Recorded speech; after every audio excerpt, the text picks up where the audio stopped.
கந்த சஷ்டி ரொம்ப சிறப்பாக முடிஞ்சுதுங்க. ஆனால் அதோடைய டேக் அவேவை நம்ம கண்டிப்பாக டிஸ்கஸ் பண்ணி ஆகணும். அதுலேயும் நீங்கள் ஒரு பேரண்ட்னா இந்த வீடியோவை ஷியோராக ஸ்கிப் பண்ணாமல் பாருங்கள். ஓகே, கந்த சஷ்டிங்கிற அந்த ஒரு விஷயம் 2 வளர்ப்புக்கு நடுவில் நடக்கிற ஒரு போர் அப்படின்னு சொல்லலாம். ஒரு குட் அண்ட் பேட் பேரண்டிங்குடைய கான்செப்ட் தான் கந்த சஷ்டி. ஒரு பாட்டு இருக்குதுங்க, புலமை பித்தன் எழுதின ஒரு பாட்டு. எந்த குழந்தையும் நல்ல குழந்தை தான் மண்ணில் பிறக்கையிலே, அது நல்லவராவதும் தீயவராவதும் அன்னை வளர்ப்பினிலே அப்படின்னு சொல்லிட்டு.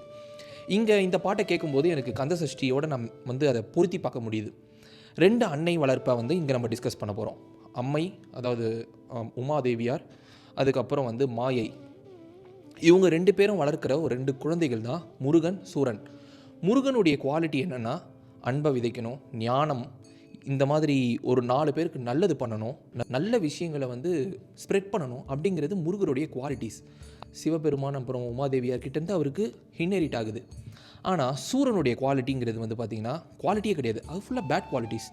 மாயை சூரனை வளர்க்குற விதமே, நீ தலகணத்தோடு இருக்கணும், எல்லாரையுமே நீ அடிமையாக பார்க்கணும், நீ ஒருத்தங்களை ரொம்ப துன்புறுத்தணும், நல்ல விஷயங்களை செய்கிறத என்கரேஜ் பண்ணாமல் மாயை அந்த சூரனை அப்படி வளர்த்துட்டாங்க. இந்த 2 வளர்ப்புக்கு நடுவில் இப்போ தான் ஒரு போராக மாறுது. இப்போது இதில் நல்ல விதமான ஒரு குட் பேரண்டிங்கில் வளர்ந்த ஒரு குழந்தை ஒரு கடவுளாக மாறுறான்.